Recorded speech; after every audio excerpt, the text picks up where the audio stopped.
নারায়ণপুর গ্রামের ছোট্ট এক চায়ের দোকানে রোজ রাতে আড্ডার আসর জমে। যার মূল কেন্দ্রবিন্দুতে থাকে সেখানকারই এক দাদু। সকলে ভালোবেসে দাদু বলেই ডাকে তাকে। আজও প্রত্যেক দিনের মতন জমে উঠেছে চায়ের আসর। রাত্রি ঠিক ৮টা বাজে। দাদু নিজের মতন বসে গল্প জমিয়ে রেখেছে। পাশেই বসে আছে পলাশ আর শ্যামল, দুই ভাই। আর ভীষণ বৃষ্টি হলো বটে, কি বলো দাদু? তাই তো দেখছি, কতগুলো জামা কাপড় শুকোতে দিলাম, সব দেখি ভিজে একাকার হয়ে আছে। তোরা তো জানিস একা মানুষ আমি, সব কাজ একাই করতে হয়। তা দাদু, আজ কোন গল্প শোনাচ্ছ? আকাশটাও বেশ মেঘলা, একখানা ভূতের গল্প হয়ে যাবে নাকি? হ্যাঁ, তা তোরা শুনলেই বলতেই পারি, তবে ঘটনা কিন্তু সত্য, বানিয়ে বানিয়ে বলবো না। তাই নাকি? তবে শুরু করে দাও দাদু। হাতে গরম চা, বৃষ্টি বৃষ্টি ভাব, আর তোমার গল্প, আহা, একেবারে জমে যাবে। শোন তবে। একটা দীর্ঘশ্বাস ছেড়ে দাদু নিজের গল্প বলা শুরু করলো।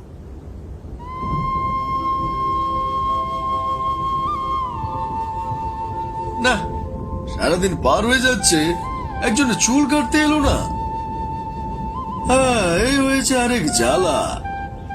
দিনে রাতে যখন খুশি তখন বৃষ্টি শুরু হচ্ছে। এই বর্ষাকাল এলেই আমার খদ্দের একেবারে কমে যায়। না, আজ বোধহয় আর কোনো খদ্দের আসবে না। বিকেল গড়িয়ে সন্ধ্যা নামতে শুরু করেছে। এমন সময় এক এক করে 4 জন এলো যোগুর দোকানে চুল কাটতে। এটা দেখে যোগু ভীষণ অবাক হলো। শুনছো ভাই, চুলটা একটু ছাটাতে এলাম। আগে এসেছি তাই আগে আমার কাজ সারবে। হ্যাঁ, আর আমি তারপরে। আরে আমার একটু তাড়া আছে মশাই, বুঝলে তো, আমাকে কিন্তু তারপরে দিতে হবে। আমি আছি, শিগগিরই হাত চালাও। আরে হ্যাঁ, সবারই চুল কাটবো। এক এক করে চেয়ারে বসে পড়ুন। তা এত দেরি করে এলেন কেন? বিকেল গড়িয়ে সন্ধে নেমে আসছে যে। আর কি বলি ভাই, সারাদিন যা বৃষ্টির অবস্থা, এখন নামে কি আর তখন নামে, বুঝলে তো? হ্যাঁ বুঝেছি, বসুন, কাটছি। সন্ধে পেরিয়ে প্রায় রাত নামতে চলল। এমন সময় বিনু, মতি সহ দাদু এলো যোগুর দোকানের সামনে। বাকি 3 জনের চুল কাটার পরেও এখনো একজন বসে আছে যোগুর দোকানে। কি রে যোগু, সন্ধ্যা নেমে এলো, তোর এখনো কাজ শেষ হয়নি? বলি রাত পার করবি নাকি? বলি সন্ধ্যার পর যে ওই রাস্তাটা তো ভালো নয়, সেটা কি তুই ভুলে গেলি? কিচ্ছু ভুলিনি। আসলে সারাদিন বসেছিলাম, কিন্তু এই বিকেলের পর হুট করে এক এক করে 4 জন এলো। 3 জন শেষ, এই একজন বাকি আছে। ভালোই হয়েছে, আজ তো আমাদের খদ্দের আসেনি রে। দোকান খুলে সারাদিন বসে রইলাম, কেউ জুতো সেলাই করতে এলো না। ভগবানের আশীর্বাদে আমার মাছগুলো সব বিক্রি হয়ে গিয়েছে। হ্যাঁ, আমিও সবজি কিছুটা বেচতে পেরেছি। বর্ষাকাল এলে তো মানুষজন আর বাজারে আসতেই চায় না। ও দাদা, গল্প করবে নাকি চুল কাটাবে? দাদা, আজ চুল না কাটলে কি হয় না? মানে আসলে আমাদের ওদিকটার পথ তো খুব একটা ভালো নয় তো, আমরা সবাই তাই একসঙ্গে যাই। দেখছেন তো, ওরা এসে দাঁড়িয়ে আছে তখন থেকে। না দাদা, বিপদে পড়ে যাব। এমনি এত সময় ধরে বসে আছি, একটা অনুষ্ঠান বাড়ি যাওয়ার আছে। এক এক করে সব শেষে আমার চুল কাটতে বসলে তুমি। না না, চুল তোমায় কেটে দিতেই হবে। তুইও না চুল কাট, আমরা না হয় একটু দাঁড়িয়ে যাই। এই সবাই একসঙ্গে গেলে তো আর কিছু হবে না। সে কি রে, সামনের ভাঙা ডোবার পুকুরের পাশ দিয়ে ওই রাস্তাটা যে ভালো নয় সেটা তুই জানিস না? রোজই তো সেখানে মানুষের সাথে কিছু না কিছু হচ্ছে। আরে এই জন্যই তো আমরা ঠিক করেছি প্রতিদিন তাড়াতাড়ি একসঙ্গে যাব আর আসবো। আহ, বেচারা বলছে চুল কাটতেই হবে। এত সময় বক বক না করলে চুল কাটানো হয়েই যেত। না না যোগু, তুই আর দেরি করিস না, শিগগির হাত চালিয়ে কেটে দে। দোকানপাট বন্ধ করে তারা চারজনে বাড়ির উদ্দেশ্যে রওনা হলো। জঙ্গলের মধ্য দিয়ে দাদু, মতি, যোগু আর বিনু চলতে শুরু করলো। এদিকে বারবার বিদ্যুৎ চমকাতে আরম্ভ করলো। হুট করেই মুষলধারে বৃষ্টি শুরু হয়ে গেল। এই যা, আবার বৃষ্টি শুরু হয়ে গেল যে। এই রে, এবার কি হবে? আমি তো ছাতা আনিনি। এই তোরা কেউ ছাতা আনিসনি? ছাতা? ওসবের দাম জানিস? আমার মতো ছাপোষা মানুষ কি আর ওসব ব্যবহার করে? আমার কাছে অবশ্য একখানা পুরনো আছে, তবে নিয়ে আসতেই তো ভুলে গেলাম। আরে আমার কাছেও তো ছোট একটা আছে। ভেবেছিলাম তোরা কেউ আনলে তোদের সাথেই চলে যাব, কিন্তু এখন তো তোরা কেউ কিছুই আনিসনি। এবার কি হবে? কি আর হবে, এইভাবেই চল, ভিজে ভিজে যেতে হবে। চারজন একসঙ্গে জঙ্গলের পথ দিয়ে হেঁটে বাড়ি ফিরছিল। এদিকে সন্ধে পেরিয়ে বেশ রাত হয়ে গিয়েছে। ভাঙা ডোবার পুকুর পাড়ের দিকটা খুব একটা ভালো নয়। বেশ কিছুদিন ধরেই সেখানে নানা রকম অদ্ভুত ঘটনা ঘটছে মানুষের সাথে। এই জন্যই তারা সিদ্ধান্ত নিয়েছে সকলে একসঙ্গে কাজ থেকে বাড়ি ফিরবে। আজ ভীষণ দেরি হয়ে গেল। ভাঙা ডোবা পুকুর বাড়ি চলে এলাম। তোরা সবাই সাবধানে চল, বলা তো যায় না কখন কোন বিপদ এসে আবার হাজির হয়। সবাই তাড়াতাড়ি পা চালা। বাবারে বাবা, এই ভাঙা ডোবাটা পার হতে পারলেই শান্তি। চালা চালা, শিগগিরই পা চালা। ভাঙা ডোবা পার করার পরে কিছু দূরে গিয়ে বিনু তাদের সবাইকে থামতে বলে। একটা গাছের নিচে সবাই দাঁড়ায়। এই তোরা একটু থাম, দাঁড়া এখানে। কেন রে, মাঝ রাস্তায় আবার কি হলো? আরে আরে আবার কি হলো? না, আমাকে একটু ইয়ে করতে হবে। এক্ষুনি যাবো আর এক্ষুনি আসবো। তুই আর সময় পেলি না? যা যা, তাড়াতাড়ি যা, বেশি দেরি করবি না কিন্তু বিনু, শিগগিরই আসবি। এই তো তোরা দাঁড়া, আমি এক্ষুনি যাবো, আবার এক্ষুনি ফিরে আসবো। বিনু সেখান থেকে চলে গেল। মতি, যোগু আর দাদু তিনজনে দাঁড়িয়ে রইল সেই গাছতলায়। দেখতে দেখতে বেশ খানিকটা সময় পার হয়ে গেল। এদিকে বৃষ্টিও প্রায় থেমে গিয়েছে, কিন্তু বিনুর আসার আর কোনো খবর নেই। এটা দেখে ওরা তিনজন কিছুটা ঘাবড়ে গেল। এমনিতেই জায়গাটা খুব একটা বেশি ভালো নয়, তার মধ্যে তাদের একজন সঙ্গী গিয়ে আর ফেরত আসছে না দেখে তারা বেশ দুশ্চিন্তা করতে আরম্ভ করলো। কি ব্যাপার বলতো, বিনুটা গেল এখনো আসছে না কেন? আমারও তো চিন্তা হচ্ছে, আমাদের কি এখানেই দাঁড়িয়ে থাকাটা ঠিক হবে?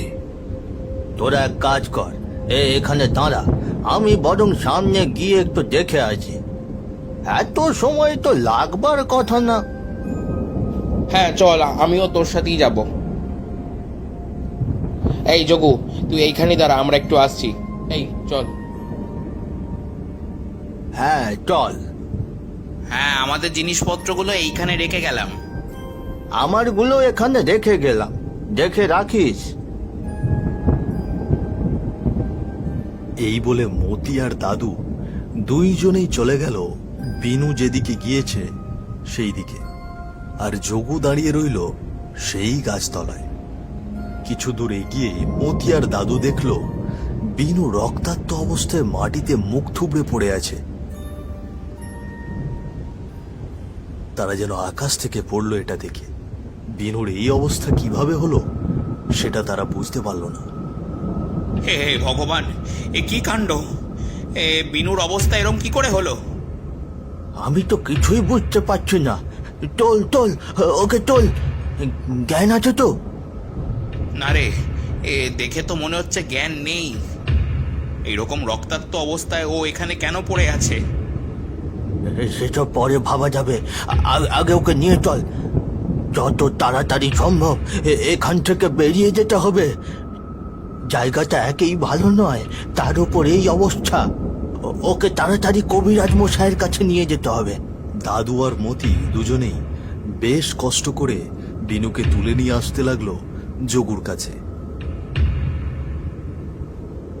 যত তাড়াতাড়ি সম্ভব তাদেরকে কবিরাজ মশাইয়ের কাছে নিয়ে যেতে হবে।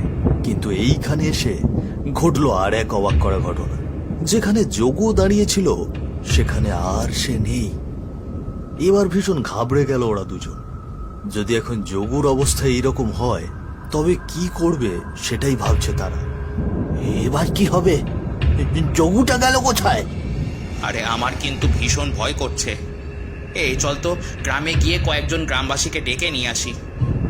আমার মনে হয় না যে আমরা যদি এখানে একা একা ঘুরি আমরা বাড়িতে নিরাপদে ফিরতে পারবো। রেনুকে এখানে এরকম অবস্থায় রাখি, তারপর আরো কয়েকজনকে নিয়ে এসে আমরা জগাকে খুঁজতে বেরোই। আমারও সেটাই মনে হচ্ছে। বিনুকে আগে রেখে আসি, তারপর যোগুকে খোঁজা যাবে। চল। বিনুকে ধরে ধরে কোনো মতে নিয়ে যাওয়ার সময় কিছু দূরে গিয়ে তারা দেখল সামনেই যোগু অজ্ঞান হয়ে পড়ে আছে রাস্তায়। এটা দেখে তারা ভীষণ ভয় পেয়ে গেল। হায় হায়, এ কি? এটা যোগু না? আরে হ্যাঁ, তাই তো। এই চল চল চল, ধর ওকে, ধর। এ কি অবস্থা হয়েছে ওর? কি হচ্ছে আজকে এইসব বুঝতে পারছি না। আমাদের একদম বাজারে দেরি করা ঠিক হয়নি রাত পর্যন্ত। এখন কি হবে? এই এই এই, আমার মাথায় তো কিছুই ঢুকছে না রে। আমার মনে হয় নির্ঘাত আমরা সবাই আজকে মারা পড়ব। হে হে ভগবান, তুমি রক্ষে করো ঈশ্বর। আমাদের যে করেই হোক কিছু একটা করতে হবে রে, নইলে আজ কপালে দুঃখ আছে। এদের দুজনকে নিয়ে এবারে ফেরত কিভাবে যাব? এই তুই দৌড়ে গিয়ে একবার গ্রামে খবর দিয়ে আয় না। আরে কয়েকজন এলে তো আমাদের একটু সুবিধা হবে। আমি এখান থেকে গ্রামে যাই আর এদিকে তোরও কোনো একটা অঘটন ঘটুক, তাই না?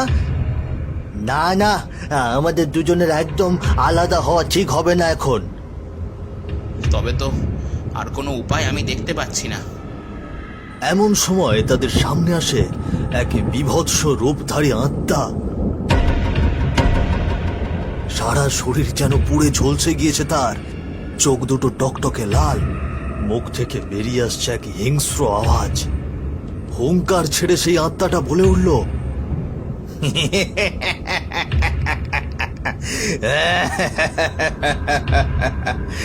কি ভেবেছিল আমাকে মেরে পার পেয়ে যাবে? আমি বদলা নেব। আমার মৃত্যুর জন্য দায়ী একমাত্র রাম রাম রাম রাম রাম রাম। ও বাবা গো, এটা কি? দেখতে পাচ্ছিস না, এটা ভূত। এ আজকে আমাদের রক্ষে নেই। কি হবে কি হবে, হরি হরি হরি। না, তোদের আমি মারবো না। আমি মারবো শুধু এই নাপিত বেটাকে, এই যোগুকে। আমার মৃত্যুর জন্য ওই দায়ী। সে কি? এসব কি বলছো? আমি তো কিছুই বুঝতে পারছি না।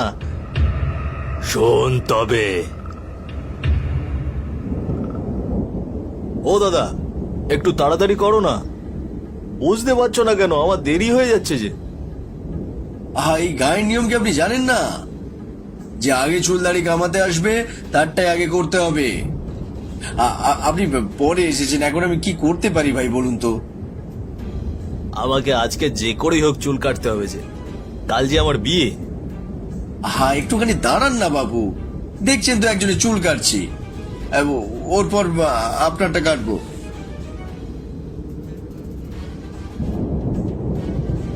আজ বড্ড দেরি হয়ে গেল বাজার থেকে ফিরতে ফিরতে। বাড়ি গেলেই মা নিঘাত কথা শোনাবে। আর একটু আগে যদি চুলটা কেটে দিত তবে এতক্ষণে বাড়ি পৌঁছে যেতাম। ধুর, ভালো লাগে না। এমন সময় আচমকা আকাশ থেকে বাজ পড়ার শব্দ হলো। বাজটা পড়ল কানাইয়ের ওপরে। সমস্ত শরীর ঝলসে গেল তার। চিৎকার করে দাপাদাপি শুরু করতে লাগলো কানাই। যন্ত্রণা সহ্য করতে না পেরে ধীরে ধীরে মারা গেল সে। জল দাও একটু, কেউ একটু জল দাও।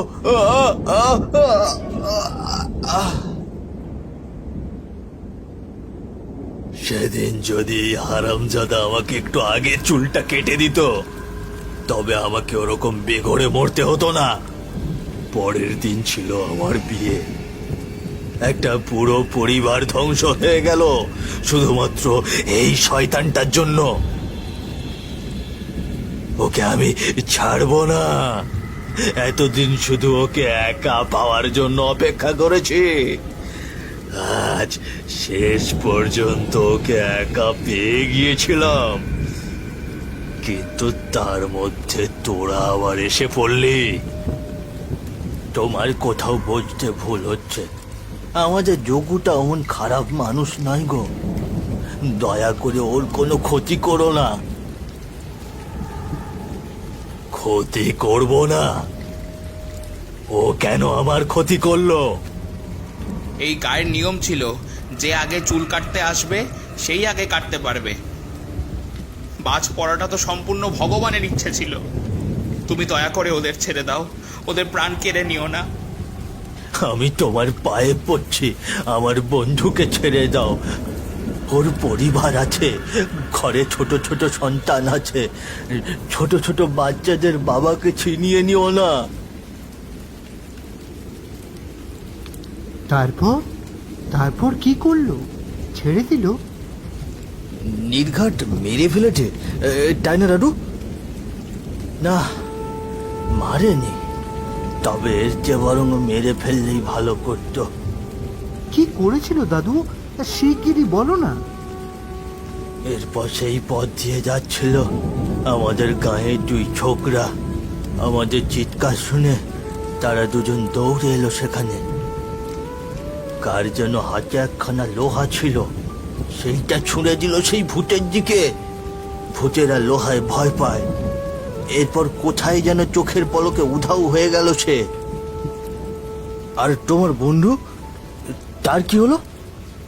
বেচারা যোগুটা পাগল হয়ে গেল। এরপর কয়েক বছর পর মারা গেল। আর বিনু ধীরে ধীরে সুস্থ হয়ে উঠল। শুনেছি তার নাতি নাতনিরা নাকি তাকে শহরে নিয়ে গিয়ে রাখছে এখন। জব্বর একখানা গল্প বললে দাদু, সারা জীবন মনে থাকবে। ঠিক বলেছিস, এর আগে এমন গল্প শুনিনি।